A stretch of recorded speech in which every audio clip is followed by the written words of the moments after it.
Hello and welcome to Tony's Bonsai. Today's part 2 of the root over rock planting that I started the other day. As you can see down here, it's alive, and what I want to do, as I said, is plant some nice cuttings around the rock to create a forest, and I'm going to harvest the cuttings from here. So this is a twin trunk Nothofagus that I've worked on in the past. I'm going to style it, seeing as I'm pruning it down anyway. But before I go in and do some styling on it, I'm just going to remove all these longer shoots. So these just get cut off, and I'll trim them back, put some rooting hormone in, and plant them up. So I'll come back to you in a couple of minutes when they've all been removed. So that's the tree all pruned up. Quite a traditional style pruning. I've removed all the cuttings as I said I would, and I've tried to just sculpt the two areas just really into two separate trees. That's nice as it just gets rotated around. Lovely. So it's kind of the same from both sides. I'm not sure what the front would be, but not really a decision that has to be made anytime soon.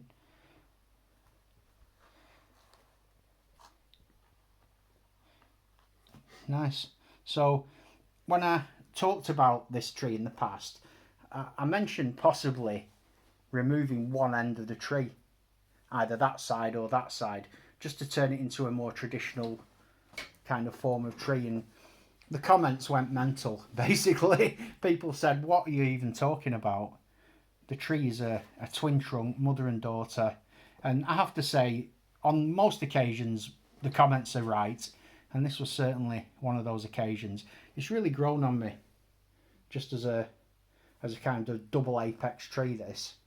And as time goes on, I think it looks better and better. And now I've finally had a chance to prune it into some sort of shape, I can see that as a bonsai.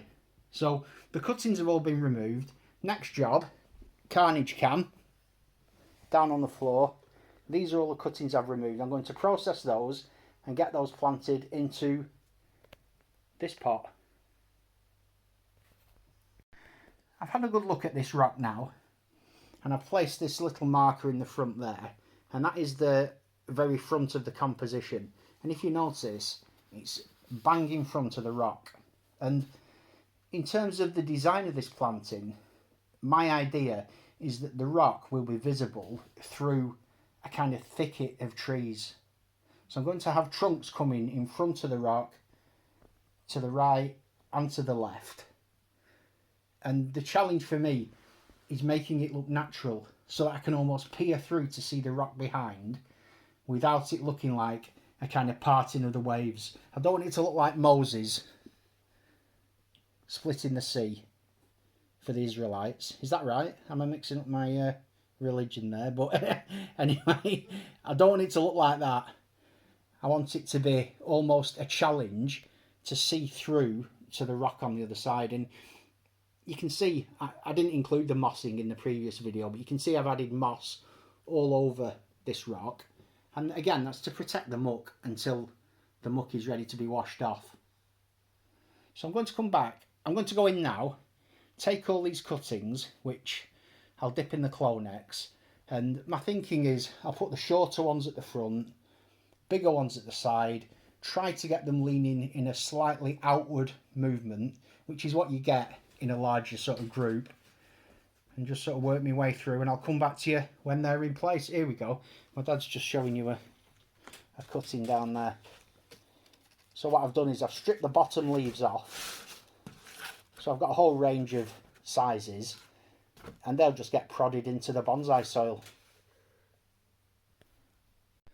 Okay, I've added the trees around the edge of the pot, and you can really begin to see the idea that I had in mind. I'm happy with how that rock is visible through the canopy of trees. Obviously, as these trees thicken and develop and grow over the coming years, it's going to be harder and harder to see the rock. But then with pruning, hopefully we'll be able to create sort of windows through the canopy to see that rock in the centre. And if you just rotate it slowly around now, Dad, there, yeah, it'd be really nice if that rock was kind of visible from all angles, which it is at the moment, and I like the fact that you just get glimpses of it. And obviously the rock's covered in muck, and as that muck is washed off, the roots over the rock will become more and more interesting as well. And it'll give you sort of something worth looking through like this. So you'll almost want to search your way through to see the roots that are cascading down over that rock. You just bring me back to the front, Dad. And this is a nice swooping angle. This is very Quentin Tarantino-esque. You ready? In we swoop. Nice. And you'll be like, oh, what's going on in there? Oh, there's root over rock. That was worth exploring. And I think it's going to be quite a cool composition. Now, I did have extra trees left over, so once we'd done that, me and my dad have just spent a bit of time putting together another tiny little forest. So if we can just switch over, we'll have rid of that. That just needs leaving outside now for the winter, and that'll do great. They'll root, and I'm pretty confident they'll all do fine. And this is a gorgeous little turquoise coloured pot, and what I've done here is just create a little miniature forest. I tried to do it in clumps, so we've got like a sort of a domed edged clump on the right. We've got a bit of height in the middle there, and then there's a little clump on the left. So whether they'll actually end up in the final form, who knows? You know, you got to give that a bit of time and just see what happens and how it develops. But I think it looks quite good, and I just love that colour pot. I'll just have to keep Sophie, my niece, away from it because she just loves these bright coloured pots. So she'll probably be wanting that.